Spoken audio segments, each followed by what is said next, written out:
Good afternoon, everyone. My name is Minal Edwards, a co-founder of the Academic Boosters. And along with me are my fellow co-founders, Mohit Bagchandani and Navya Marwaha. Say hi. Well, hi, I'm Navya. Hello, It's my very name nice is to meet Mohan. you. Today, we're honored to have with us Dr. Upasana Gala, founder of Evolve Brain Training. They use revolutionary neurofeedback therapy to help adults and children improve their memory and focus as well as reduce stress and anxiety. They have also been honored with the Top 50 Healthcare Companies Award 2019 for their contribution to mental health care. Thank you so much, Dr. Gala, for taking time out of your busy schedule to impart some specialized knowledge about brain training for our students. As you might know, we are a team of senior school students committed to providing educational support to all students in this hour of need, considering the pandemic. And before we delve into the questions, I invite you, Dr. Gala, to tell us and explain the concept of neurofeedback and tell us a little bit about Evolve Brain Training. Over to you, Doctor. Okay, so thank you so much for having me. I really appreciate what you guys do as a service to the community. It's very cool. Um, I started my company last year, and the reason I started is because neurofeedback personally changed my life. I used to have so much anxiety and anxiety related insomnia my whole life. You know, every little thing that would happen in my life, I would make a big story about it in my head. The thing would be so little, but in my head, it's this giant thing which was completely unrealistic and unnecessary. And because of that, I was losing my sleep, my relationships were getting messed up, all of that stuff, couldn't focus. And that's when somebody told me about neurofeedback, and it absolutely changed my life. I sleep like a baby now. And the same things that in the past would, set me into a spiral, or I would, lay up all night thinking about it, I recognize the thing and it doesn't do anything to me anymore. So that's the big change that I've noticed. And people around me have noticed that they feel that I'm so calm. And there is no way I could have started this company if I was that person. So that's why I started this center. We help people improve memory, focus, concentration, also things like stress and anxiety management, sleep disorders, all of these things. And we do this using neurofeedback. Neurofeedback means feedback for the brain. So an analogy I often use is, imagine you're walking by a mirror and your hair is messed up. Now, when you look in the mirror, you get that information about your hair being messed up, so you fix it, right? So that is exactly what we do with your brain. We show the brain its own activity in real time, and when the brain sees what it's doing wrong, it can essentially self-correct and self-regulate. Because our brains and our bodies, we have a self-correcting mechanism, but only if they know what they're doing wrong. So that's where we come in, where we hold a mirror up to your brain and be like, brain, look what you're doing. As soon as the brain sees that it's doing something wrong, then it can fix itself. Now, the way we show the brain what it's doing is using EEG sensors that we attach to the scalp, and these sensors are listening and monitoring your brain activity. Then this information about your brain activity is translated by my software onto a video output. So during a neurofeedback session, you'd be sitting in a chair, watching something on Netflix while the sensors are attached to you. Now the Netflix screen will change in size and clarity, and the sound will change in volume in real time based on your own brain waves. So as your brain is doing different things, the screen and the sound will change. Say, for example, you want to improve your focus. Then every time you are focused, the sensors will sense that. Immediately the screen becomes full screen, it will be clear, and the sound will be good. But if you get distracted, bored, think other thoughts, screen will start becoming smaller, blurrier, and sound will get more muffled. Now the big screen and the good sound, they are a positive reward for the brain. Brain likes it. So brain will try to do more and more of the activity that gives it that positive reward. So it'll try to be more and more focused, more and more calm, more and more positive, whatever it is we're training your brain to do. Eventually, when you do this kind of training many, many times, because of the process of neuroplasticity, this new way of being more focused or being more calm becomes your brain's natural habit. So even when you're not in my office doing this neurofeedback exercise, you're at home, at work, writing an exam, whatever, your brain remembers these tools and techniques, how to stay focused, how to stay calm. That's the basis of the technology. So we use basically your own brain's ability to self-regulate. It's not so much that we are training your brain, it's that we are allowing your brain to train itself. Wow, that's really interesting.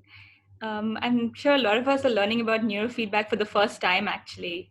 So, Yeah, so this technique was founded by NASA. They are the ones that invented it, and they use it for their own astronauts. So, of course, the astronauts have to do really, they cannot be distracted, all of that stuff. So they really have to stay on top of their job. So this is what they do for them. But also in the U.S., the military, the Department of Defense uses it for the military, not only for the soldiers to be good soldiers, but also for the ones that have gone to war and now they're suffering from PTSD, depression. They use it for them as well. In Europe, sports teams use it for their athletes to improve performance.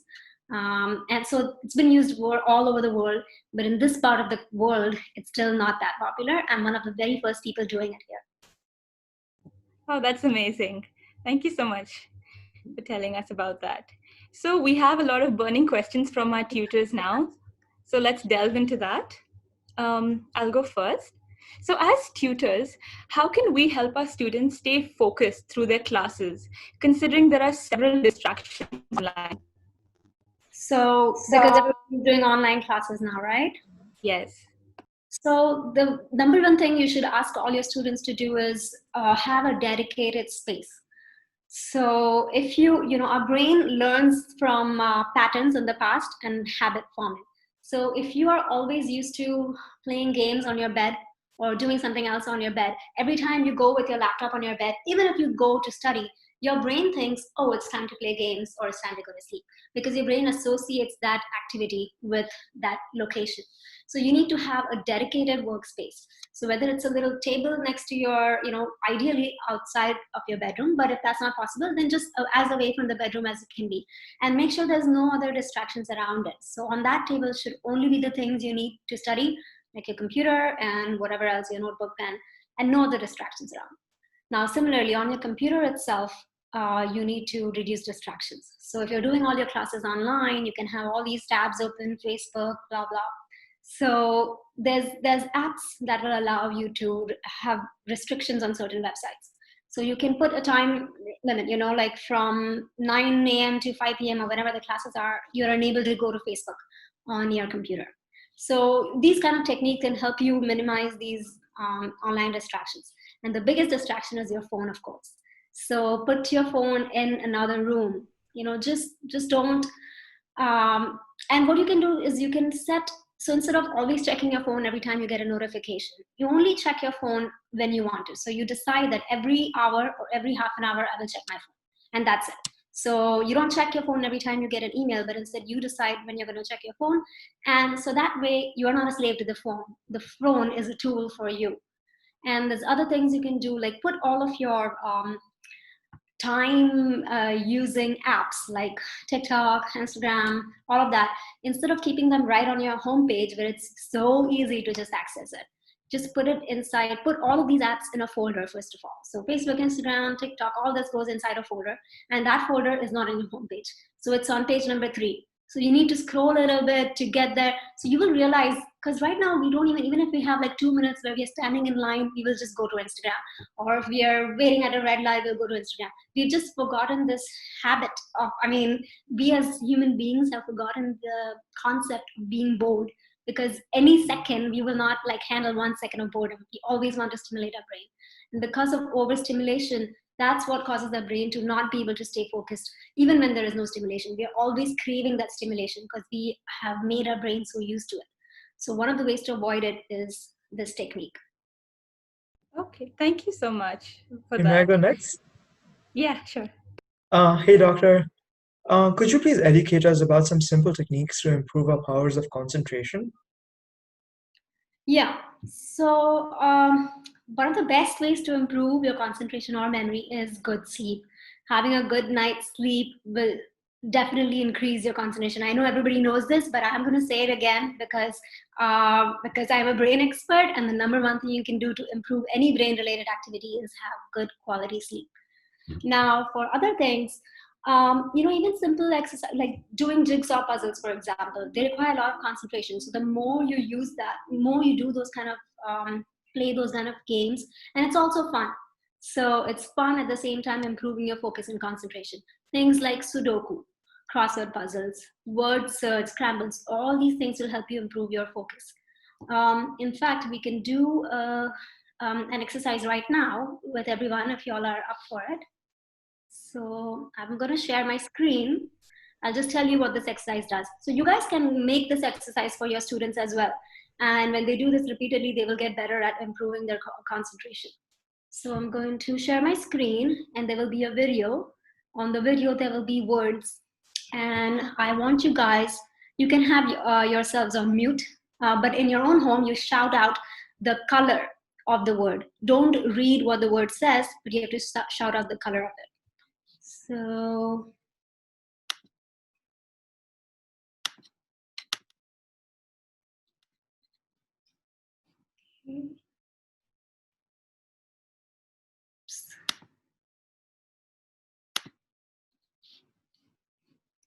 So this, for example, would be red.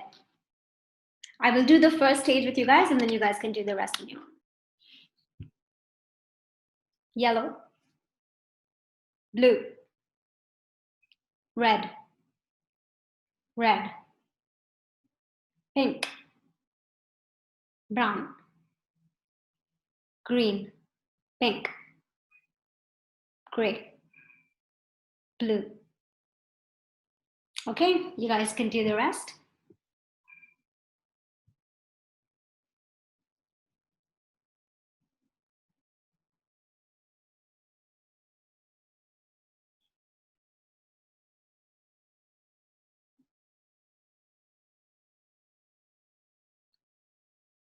And another stage.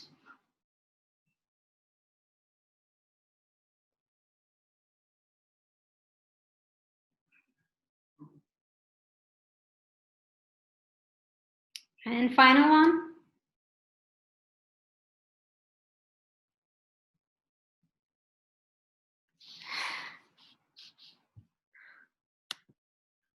Okay, how was that for you guys? It was good to like the very end and then the final. Yeah, that was bad. That was tough. That was tough.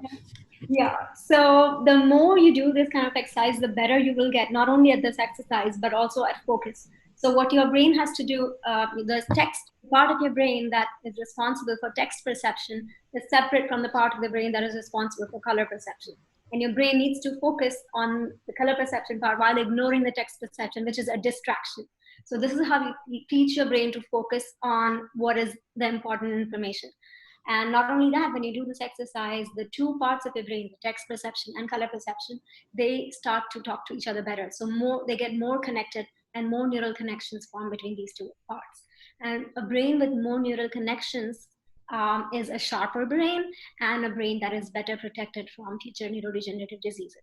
So you can do this not only with colors, you can do it with different things. So you can make a PowerPoint presentation with objects. So you can have a sun, a moon, an umbrella, but you have the different word next to it.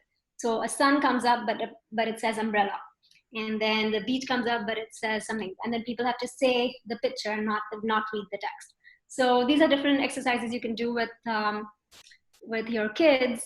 But there's so many other things. I mean, but most importantly, sleep and your diet. So processed food, sugary foods, all this can affect your focus. What you need is more omega-3 fatty acids. So where can you get omega-3 fatty acids? Nuts, fish, avocados, and all berries. All kinds of berries are superfoods for your brain. So acai berries, blueberries, blackberries, all these things. And yeah, and doing interesting games like this. There's also something called a Shalti table. So if you just Google it online, or you can do one right now. So let me share my screen again. So this is a table, 5 by 5 table with 25 numbers on it from 1 to 25. And I will show you number 1. And your goal is within the next 10 seconds to find numbers 2 through 25 in order. So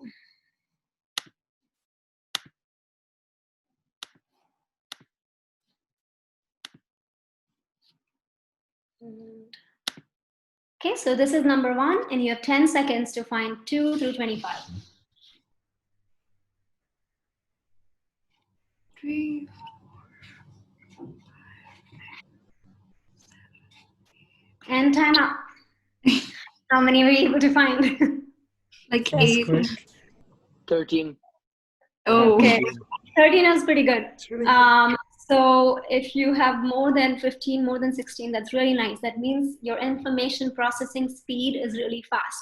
So if you have less than 10, and then that means this is an area you need to work on. If you have more than 20, you're just really fast at picking stuff up. But again, it doesn't matter if you have less than 10 now. If you practice this multiple times, find different Shelty tables online, you will improve your processing speed. And this kind of exercise also helps you improve your reading speed.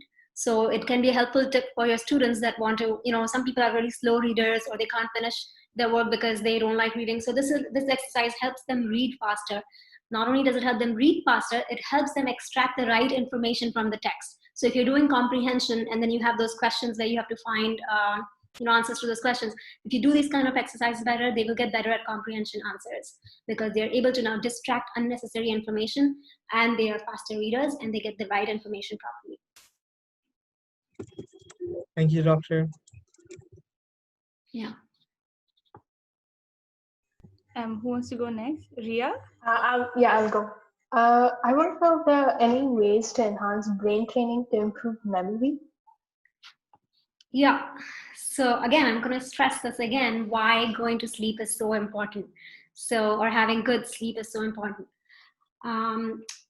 When our brain goes to sleep, when we are in deep sleep, that's when our brain sorts through all of the memories in the day and picks out the ones that are important and turns them into long-term memory in a process called memory consolidation.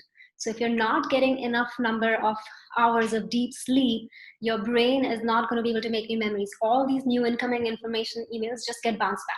So they're not turning into memories, and you can wake up feeling like you don't remember what you did yesterday. And all of that is because you did not have the deep sleep that you need to convert your day-to-day things into long-term memory. So, when people just stay up all night long to study for the exam and they regurgitate the next day, if you ask them 3 days later, they will not remember a single thing. It's because they have not slept right after that. So all those things did not get converted to long-term memory. They may be able to remember it for the test the next day, but a month from now, they're definitely not going to remember any of those things. So please encourage your students to not do the all-nighters and instead spend a few hours a day or however it is that they need to schedule. Some other things you can do for memory are, let's do a memory test now, okay? So I'm going to give you guys a list of words, and I will show it to you for 30 seconds, and then I'm going to take it away, and then you are going to write it on a piece of paper or on a computer if you're on a computer, in order, all the 10 words in order. Whatever your current way of remembering things is, whatever it is, try that. So let me share screen.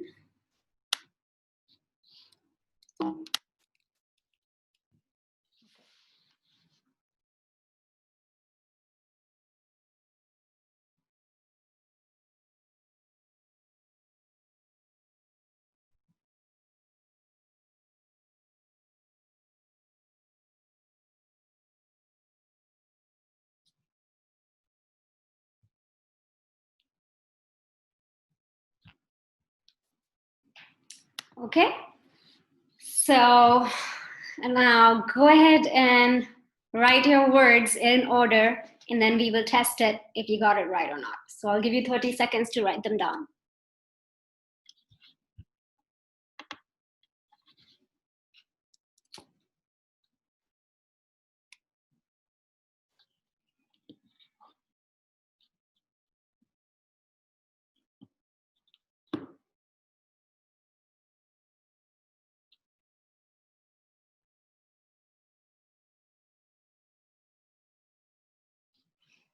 Okay, so who thinks they got it all right? I think I got some of them right. I'm pretty sure I got like 1 or 2 wrong. So okay, let's test it out. All right, should I say it? Yeah, sure. Yeah, say it. Beach, clothing.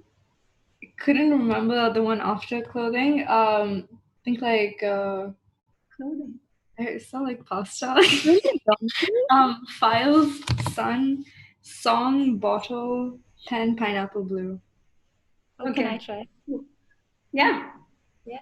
Okay, so I went like the column this Oh, side, horizontally. okay. So beach, song, donkey, bottle, paste, pen, flies, pineapple, sun, blue. Very nice. Files. Okay. Did everybody get it right? Then maybe you guys are not the right group to do this test. um, so when you have, maybe because you guys are so young, you're really good at remembering 10 words. But if I give you 20 words, for example, that would be harder. So, so how do you remember? I'm just going to share my screen again so you can see it. So what was your guys' technique to remember this? Can a couple of you tell me what your technique was? Make a story or a connection between all the words. Yeah. Who's that? Or So like another, I it could, just scanned it.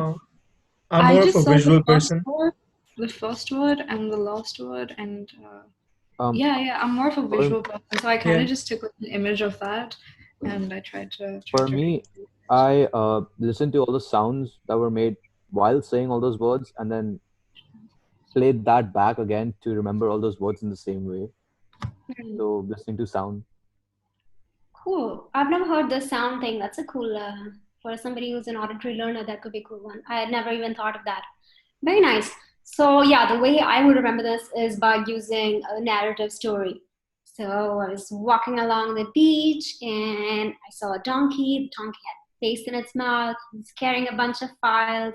The sun was shining so hard that he started singing a song. He came across a bottle and he picked it up. There was a pen inside the bottle. He wrote down the word pineapple on a piece of paper and threw it into the blue ocean. It would be much easier for me to remember the things, especially in order, rather than just trying to memorize beach, beach, beach, donkey, donkey, donkey, taste, taste, taste. So did everybody get it right, by the way? Yes, I did. I don't think I didn't get it in Navya, did you? order. I got one wrong. I got one I didn't wrong. get it in My order. memory is really bad. Yeah. Oh, sorry, I got two wrong. I got donkey and beast wrong. So for the people that got any wrong, we can try using this technique of making a narrative. Oh, there's also another thing you could do is imagery. So if you imagine a place that you are used to seeing all the time, like your room or your home, and then you put all these things in a certain, so imagine your house, imagine where your entrance is, and then what happens next, where your couch is, where the TV is, and place each of these things in that picture. And then because you know your place so well, you will remember all these things in those areas. So there's the imagery way, there's chunking, which works really well for numbers. When there's a bunch of numbers and you need to remember, you break it down into three each. And that's why all our phone numbers are like that, because that's how the human brain works best. And then the other is this narrative, forming a narrative. So let's do another one and see if you follow this narrative, you're better at remembering it. What you said about the pictures thing, it's called a memory palace, right? If I'm not mistaken. Yeah, memory palace, correct. Okay, so here you go. But now I give you guys only 15 seconds because y'all are so good.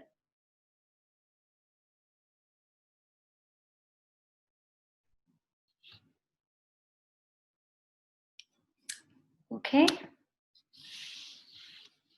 And you can write it down now.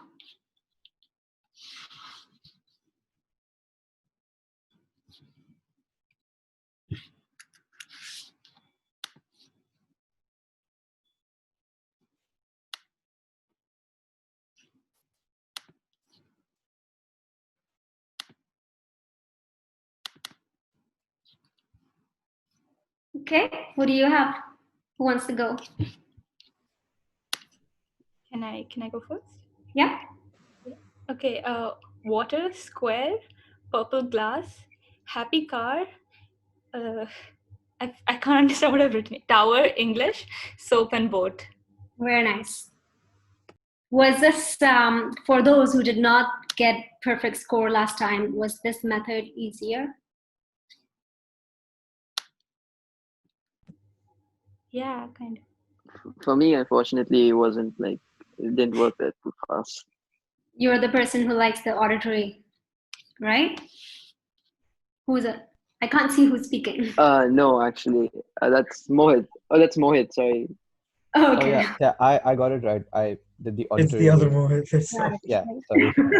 Okay. Cool. So there's these, and then again the Stroop test and the Shawty table that I mentioned, they also help you with memory.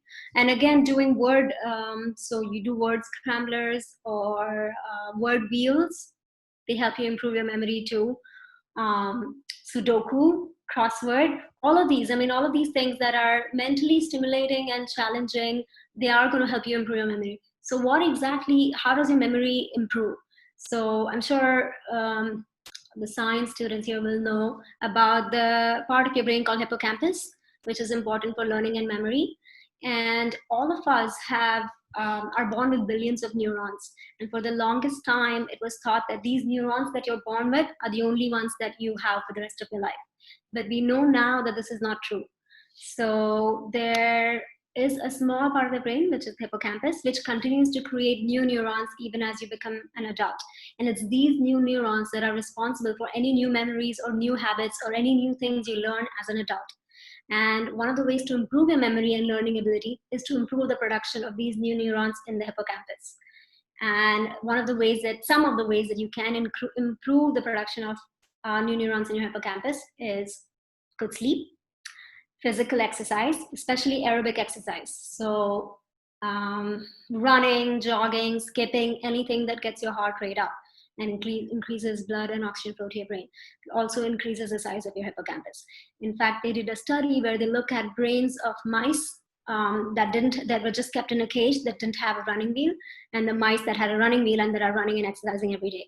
And you can see there's a 60% increase in the number of new neurons in mice that run versus mice that don't run. And the same is true for humans. So more aerobic physical exercise improves your ability to remember because you have more neurons in your hippocampus. It also improves your concentration and other learning because exercise increases the production of dopamine, serotonin, norepinephrine. All these things are important for learning and memory, attention. Dopamine also helps with motivation. And it also increases the production of a protein called BDNF, brain-derived neurotrophic factor in your brain. More BDNF means BDNF is a growth fertilizer for your brain. More BDNF means more neurons in your hippocampus. More neurons in your hippocampus means better learning and memory. So good sleep, physical aerobic exercise, brain training exercises like the ones I mentioned, and then some learning techniques like the chunking, visualization, memory palace, narrative schemes. Thank you. Okay. Someone else wants to ask a question? Good evening, doctor. So I've noticed that a lot of teenagers especially have very low self-esteem. So do you have any tips for the student community on how to boost our confidence?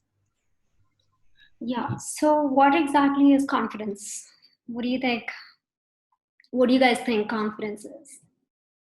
What does it mean? Believing in yourself? Yeah. Basically, Wow. accepting yourself. Yeah. So I like these two answers because they don't say that knowing you're the best. Because confidence is not thinking that you're going to get up on the stage and be amazing. Confidence is knowing that even if you're not amazing, you're going to be fine. So that's the difference between overconfidence and confidence. But self-esteem doesn't come from how good you do at events, but how you deal with yourself, regardless of what the outcome is. So one of the things to remember to help improve your confidence and help boost your self-esteem is to remember that you are not your circumstances. So just because you performed badly on one test, or that is not your worth. You are more than that. You're more than just your circumstances. One of the worst things you can do to ruin your confidence is comparing. So especially in today's day and age with all of the Facebook, Instagram, we love comparing ourselves to other people, their lives, how they did on their exams. And it's a natural behavior as a human to do that. But we have to consciously, if you find yourself comparing yourself to others, consciously make an attempt to stop doing that. The only person you should be comparing yourself to is yourself. So compare yourself to the past and where you are today. Have you grown? Have you overcome challenges? Then that's great. If you have not, what can you do to change that? So rather than trying to be like your friend, trying to be like the person who always comes first, look at yourself. What are the things that you can improve, what you want to change? And we work towards that. And we only compare ourselves to our own past self. The other thing that can affect affect self-esteem is negative self-talk. Our brain loves overestimating our faults and loves underestimating everything that we are good at. So if you find yourself in this kind of negative thinking pattern where you think you're the worst, just the fact being aware, it really helps, because we don't even realize how much negatively we talk about ourselves. If you do bad on a test, rather than saying that, oh my God, I'm so stupid, I ruined everything, change that narrative in your head to, it's okay, everybody messes up sometimes, what can I do to make it better? Think about what you would say to your good friend if they messed up. Are you going to tell them that, oh my God, you're such an idiot, why would you do that? No, you're not going to do that. You're going to be like, it's okay, you'll be fine. Why do you not talk to them like that? Why don't you say, you're stupid, why couldn't you do better? Because they're going to feel bad. It's going to affect their confidence. They may perform even worse before. So why would you talk to yourself the way you would not even talk to your friends, right? So next time you have this negative self-talk, and you, first of all, try to be aware of it. As soon as you become aware of it, try to change the narrative and think about what you would say to your friend if they did what you just did. And if you wouldn't talk to them that way, don't talk to yourself that way. So our brain also has a habit of believing everything we think. So the more you think you suck, you suck, you suck, your brain is going to believe it, and then you are going to suck. And because these things are learned, so these thoughts are learned, so they can be unlearned. So every time you want to think that, you want to think something negative about yourself, just think about what you want to be instead. So instead of saying, oh, I'm such a failure, I failed the test, no, think about, I am good at studying, I am good at keeping my schedule, and then say it repeatedly. So I'm good at keeping my schedule, I'm good at keeping my schedule, I'm good at keeping my schedule, and you will be good at keeping your schedule. That's literally how the brain works. I know it sounds silly, but it really works. Our brain, when we do something versus when we think of something, the same pathway gets lit up in your brain.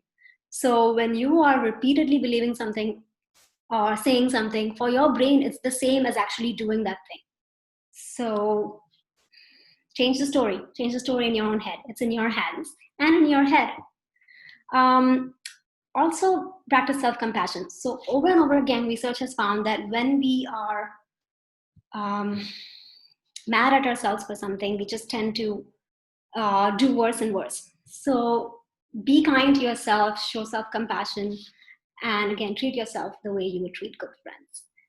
One really good exercise is asking your friends what they think you're good at. So whenever you feel really low or going through a bad period, then it can be difficult to think about what's good about ourselves. It's a really nice way to just ask 2 of your friends, 3 of your friends, what they think you're good at, and you'll be surprised by the answers. Because sometimes we don't even consider, like someone will say that, oh, you're really good at listening, and that's a skill you may never even have thought that you have, or they'd be like, you're a really good friend, and you would have never thought that you have that skill. So it can be easy to overlook our own strengths, and so in that time, it's nice to have someone remind us of that. Thank you, doctor. I think that's definitely going to help me. Wait, who wants to go next? I have a question as well. So you had spoken about neurodegenerative diseases. So, and we all know that there's no cure as such for a majority of neurodegenerative diseases. So what are some tricks that you might, or some tips that you might give us to prevent and slow down the degeneration of our neurons? Learning new things, keeping your brain stimulated, keeping your brain challenged is the best way to keep. So what is happening? Neurodegeneration, what does it mean? It means your neurons are degenerating and you have fewer and fewer neurons, and the connections that your neurons are making keep getting disconnected, and now you have fewer and fewer connections. So neurodegeneration is essentially less connections in your body, fewer connections and fewer neurons. So how do you combat this? By creating more connections and creating more neurons. And I already told you how you can create more neurons: exercise, good sleep, even meditation. And then to create more connections is doing and learning new things. Best thing that you can do for even Alzheimer's, for example. People that know more than one language are 25% less likely to have Alzheimer's. So learn a new language. Already we are at a, in a plus, because we all know at least 2 or 3 languages, being Indian. But go ahead and learn a new language. Learning a new language has the most, because there's so many things in language. There's tense, there's art, there's creativity, all of that stuff. So it's a really, really great way to improve and increase the connections in your brain. Similarly, doing any creative or artistic activity, painting, even dancing. Dancing can also improve the neural connections in your brain. So find the thing that moves you, find the thing that drives you, and then go do that. Go learn. So if you really like music, find out what you can learn about music. Can you learn a musical instrument? Learning a musical instrument, again, another great way to really stimulate and challenge your brain. Because no matter what instrument you pick, you are going to be using both hands, sometimes doing even both feet, you play the drums. So all of this thing is going to increase the neural connectivity between all the different parts of your brain. What else? Basically anything. Whenever you get good at something, you add in something new and make it more difficult for you. Even simple things like using your non-dominant hand for day-to-day activities. So using it to brush your teeth, comb your hair, writing. It may sound silly, but so think about it. I'm sure you guys know this, the right hemisphere of your brain controls your left hand, left hemisphere of your brain controls your right hand. So when you use your non-dominant hand to do something it has never done before, for example, use your left hand to write, there's a giant expansion of neural connections in the right hemisphere of your brain, the way they have never been connected before, because you have never written with your left hand. So when you first started writing with your right hand, imagine all of that neural connectivity that was going on in your brain. Now that same thing will happen in your right hemisphere. So you're creating new neurons. It just simple things like this. And once you get good at doing something, you keep doing something else. So as soon as you get comfortable or complacent at something, if you get really good at crossword puzzles, sure, you can do more crossword puzzles, but you're going to get more out of doing something new, a new activity. So anytime you feel that, oh, I'm so good at everything, do something you're not good at. And that's the best way to keep yourself from being affected by neurodegenerative diseases. Thank you. That was very interesting to hear. And we will surely keep it in mind. Yeah, I actually really liked what you said about like brain stimulation and always try and further your brain. You know, you're never really at your limit. You're never really like done everything you can possibly do, which I love. And I think that, you know, in a difficult time like this, in the pandemic and the lockdown, I do know that feelings of isolation have intensified quite a bit, at least for me, even with like social media and having Zoom calls and all so and so, it is bound to happen. Isolation. How do you think we should combat that within our students and within our peers? Like how do you approach that? So especially with the pandemic and everything being different, people working from home, going to school from home, all of that, it can be easy to lose your daily schedule. And our brain really loves routine and schedule. So even though it may be tempting to just lay in bed all day, do your classes from home, all that stuff, don't do that. Keep a regular schedule that you would have done otherwise. So go get up, get dressed, take a shower, even if you're not going anywhere, and go sit on your workspace, the place that you've dedicated.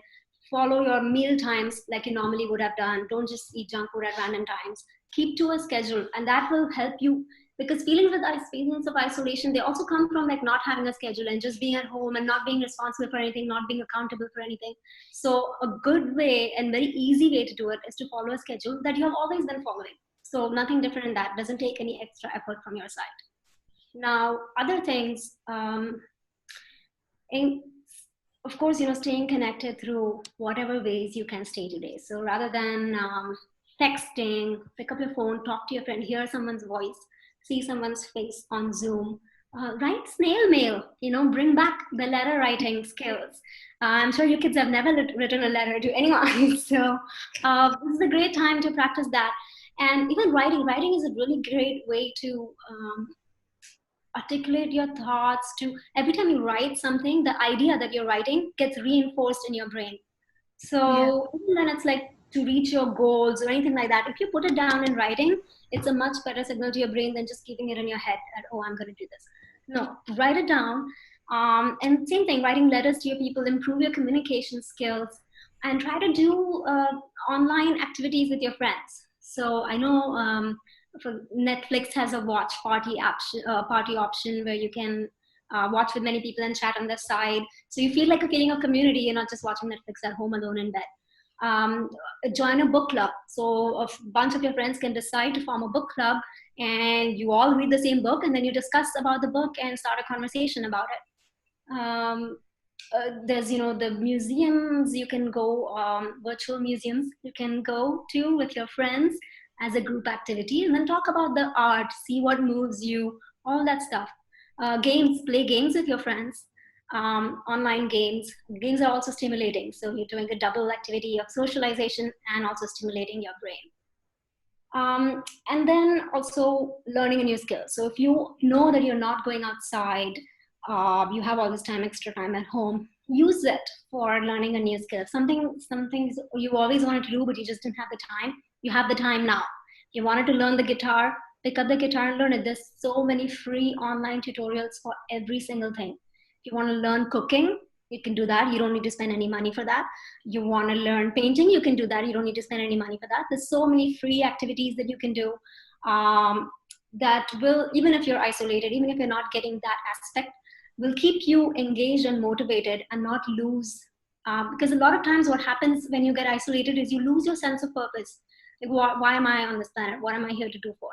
So think about it. Think about why you are here. What is it that drives you? What motivates you? And find activities related to that. And then if you can find other friends who also like those activities, do those activities together and share your experiences. And remember that the best thing, the most important thing is to remember that this is not permanent. So just keep reminding yourself this is not permanent. You can keep reminding them that this is a temporary situation. We will all get through this. Everybody is going through this. And be compassionate to yourself and be compassionate to other people. Sometimes it's easier to be compassionate to other people. So be compassionate to other people, and that will remind you why you should be compassionate to yourself. I think that's amazing. That's amazing. That makes a lot of sense. And yeah, for sure, you make a lot of sense. All right. Well, if I may, Doctor, I have another question.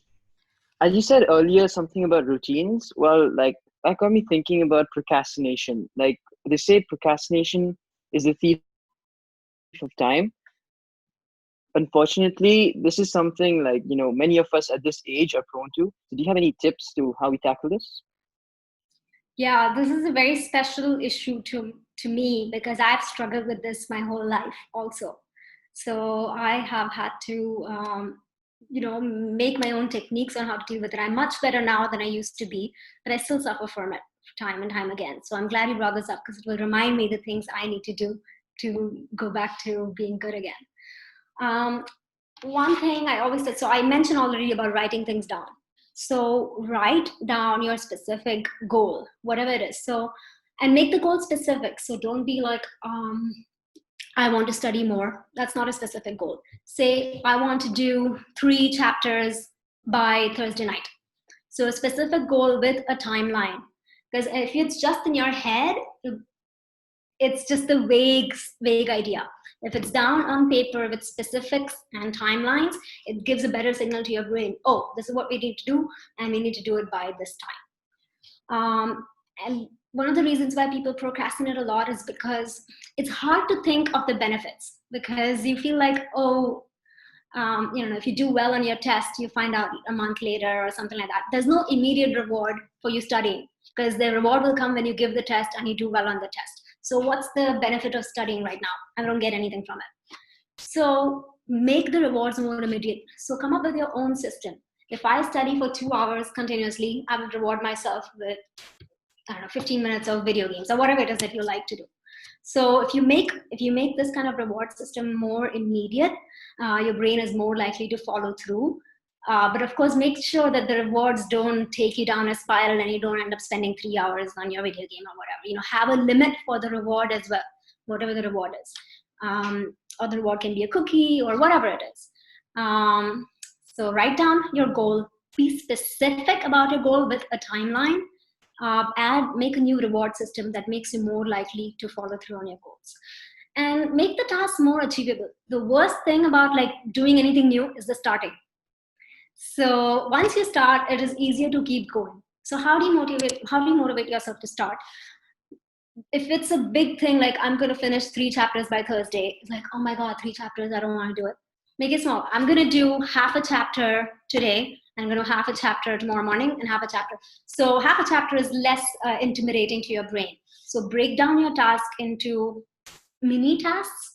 And it also has the added benefit of being able to cancel out a mini task on your to-do list. And when you do that cancel, you know why it feels so good? It's because there's a dopamine hit in your brain. Every time you cancel and finish a task, your brain has a mini explosion of dopamine that motivates you to keep going and do more. So split up your tasks into more manageable tasks and make the first task that is really easy. So it's the starting that needs the most push, so make the starting easy. You can also try temptation bundling. So if there's something you really enjoy, you join it with something you really don't enjoy. So if you have to clean your room, you really hate cleaning your room and you keep putting off cleaning your room, play your favorite song while you're cleaning your room. The more enjoyable activity you connect with this activity you don't want to do, the brain starts associating. So when you play the song, you feel good and you do your chore that you don't like. The next time you're doing the chore, your brain will associate the feeling of being good because it's always associated with listening to your song. So temptation bundling, specific goals, making the rewards immediate, and breaking down. And again, be kind to yourself. If you cannot follow through on whatever you had planned, if by Thursday night you have not finished those 3 chapters, don't hate yourself. It's okay. We are all in a stressful situation right now. No one is expected to work at 100% productivity. So be kind to yourself. And as I mentioned earlier, research has shown that more you're mad at yourself, the less likely you are to do it. So if you keep feeling bad that you've been procrastinating for so long, you keep hating yourself for it, the more you will not do it. Instead, if you just be like, it's okay, you didn't do it by the deadline, but we're going to do it now. That's it. So be kind to yourself. This works for everything, for isolation, for memory, for focus, for procrastination. Being kind to yourself is really important, especially in today's day and age. All right, great. Thank you. I have a question. Since we're all stuck at home, what can we do to hone our skills, keep our mind sharp, and make the summer productive? I feel like I already answered this question. Why don't you all go around, there's 20 of you, right? Tell me the one thing that really struck at you from all the things I mentioned and what it is that you are going to do this summer based on the tips I mentioned or whatever your own goals are, or whatever your own hobbies and love and interest is. And if you can think and come up with one activity that you're going to do this summer and learn a new skill or whatever that activity is. And then follow through on it. Can I start? Yeah. All right. So personally, I'm really big into coding and all the technology side of things. And I hate reading. The thing about coding is that you have to read a lot. You have to go through people's code. You have to go through your own code, read your code. So the technique you told us to use, the number organization technique, is what I'm going to use in the future, in the very near future. What is the number organization technique? Where you told us to match the numbers. So you had 1, then you had 2, and then 3. Yeah. Okay, cool. Who's next? So you're going to do this. You know exactly what to do. You have a specific goal. By when you're going to finish how much? I would say I would try to reach 15 numbers by the end of July. Very nice. Good. Could I go next? Yeah. Oh, okay. Go ahead, Manoj. Okay. No? Hello? Yes. Oh, okay. Well, the thing about procrastination is that I've been procrastinating almost all my life. So what you said about splitting up tasks into smaller tasks is probably something I'll do with everything that I carry out right now, because I'm kind of buried under a lot of work. So that will help me quite a lot in my summer. So what is your goal? What is the thing that you want to finish? Well, I would like to like me and Mohit, we both love coding. So for me as well, I would prefer to finish a large project by the end of summer, something that I can look back on and say, damn, I did this all by myself. Very nice.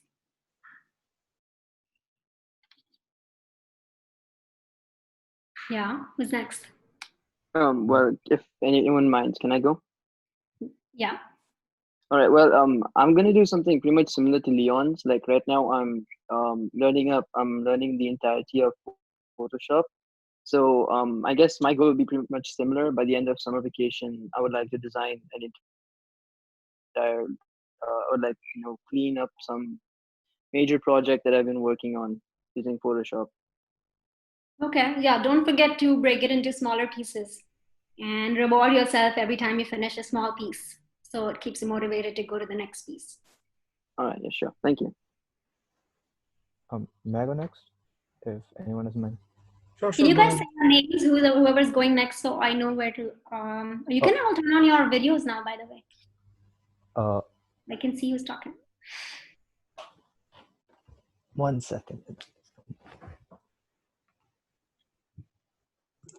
Mohit, I think it has Yeah, something to hi. say. Yeah. Yeah, so I'm Mohit, and in this summer break, most likely I'll learn as many skills as I can, learning that and make a schedule so I can keep track of stuff and get work done as well. What is the skill? Tell me the skills that you're going to learn. As many skills is not a specific goal. Actually, I plan to learn multiple skills. One would be making stuff, like making robots and other stuff as well, out of origami or simple popsicle sticks as well. Then another would be learning a new language. Do you know which language? Probably German. Okay. Just looking at it. Or then one more thing was some physical activities as well. Yeah. Trying to get stuff through there as well. Trying to learn a new skill in that area, and also completing some work before school starts as well. So very nice. Learning new stuff in that aspect as well. Our brains are very, very closely connected with our bodies. So anything that is good for your body is going to be good for your brain. So take this summer to also work on your body, whether it's eating well, exercising, all of that stuff. It's going to help your brain as well, not just your body. Okay. Thank you. Who's next? Can I go next? Yeah. So with me, since I've already started my university application work, things like that, I feel like I've burdened myself so much by saying I have to write about 25 essays and I need to get my score to this much. And like I'm looking at the long-term goal right now and thinking of how to do it fast. So I think breaking it down into smaller tasks, like you said, would be very helpful because I've had so many meltdowns. My poor friends here have had to deal with that. But yeah, and I'd like to learn Italian. So I picked it up and then I stopped because I didn't think it was helpful or I couldn't put it on my university application. But now seeing that it would actually help my brain, I think it would be good to pick it back up and learn it properly. How do you, what do you do to learn it? How do you? I use Duolingo. Duolingo, yeah. I use that too. It's very nice. Okay. Yeah, that's it. Who's next?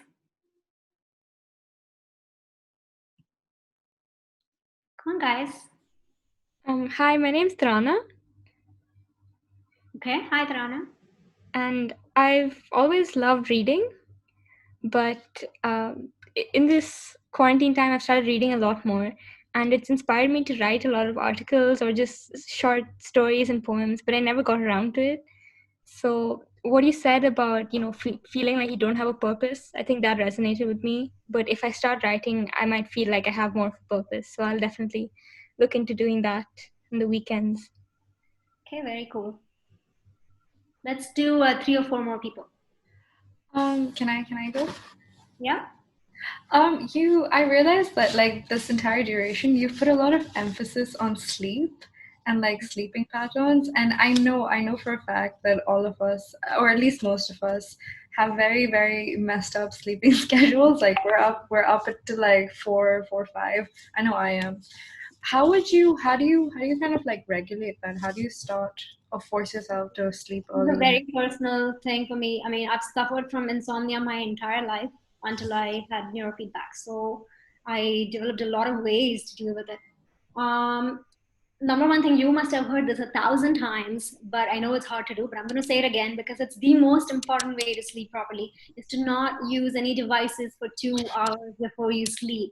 I know you've heard this over and over again. I'm sure you must have, but it really, really works. I mean, once I started doing that, I could see such a big change in the quality of my sleep.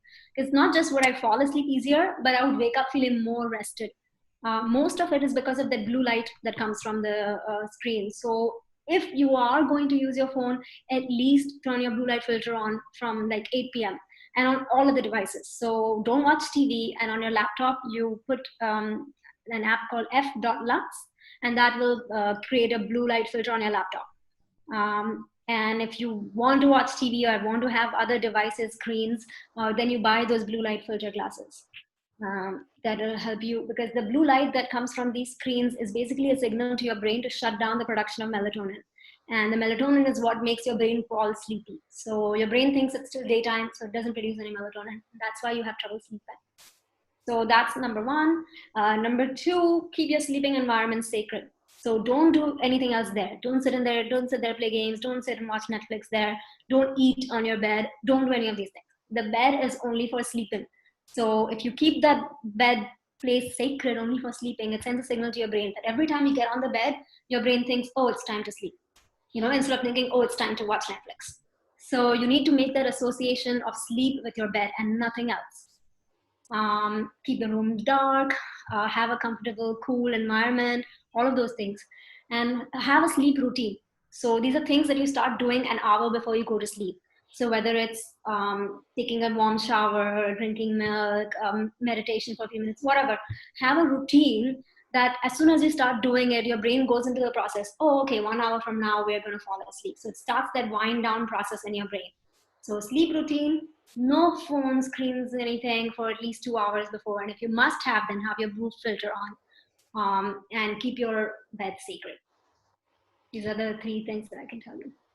Right. That makes a lot of sense. So in the daytime, be as exposed to sunlight as you can, because the sunlight helps you set your circadian rhythm. So don't be in the dark during the day. In the day, expose yourself to the sun, and in the night, make sure your room is completely dark.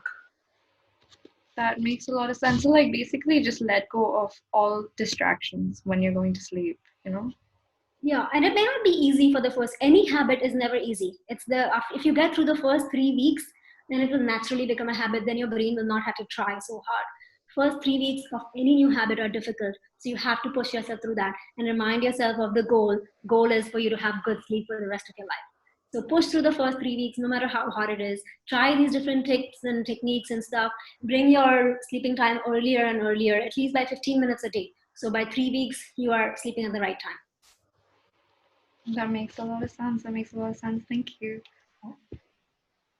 Okay, let's take one more person. Tell me what are you going to do this summer? What your goals are, what new skill you're going to learn. I know there are a lot of people here who are doing some new, really exciting things. Like a lot of people. Shy? What's going on? Guys, one of you. Otherwise, I'll start like describing one of you. Salman, do you want to tell the doctor about your architectural background? Sure, but no background. I'm just doing a lot of architecture. Like okay. I enjoy doing art, and when I was looking at something I want to work on as a profession, I found architecture interesting. So Okay. I've been doing a lot of that over the summer. Like I'm taking a class from Harvard PX thanks to my friend Minil. So thanks, Minil. And apart from that, I'm also learning the AutoCAD software. Okay. Cool. So I feel like all you guys, at least the ones that I've heard from, have a good plan for the summer. You're not going to just sit and watch Netflix all summer. You're going to use it to keep your brain sharp and learn something new and be a valuable member of the society. Okay. Yeah. So this has been such a useful, interesting, and informative session for all of us. I'm sure we will all remember these tips and try our best to implement them to make our tutoring more effective and to better ourselves. Thank you so much, Dr. Upasana Gala. We're really grateful for this opportunity. Thank you so much. We're happy to be here. Thank you, guys. If you guys have any questions, Neil knows my email. You can obviously. Thank you so much. Thank you so much, Doctor. Bye. Thank you. Thank you. Thank you.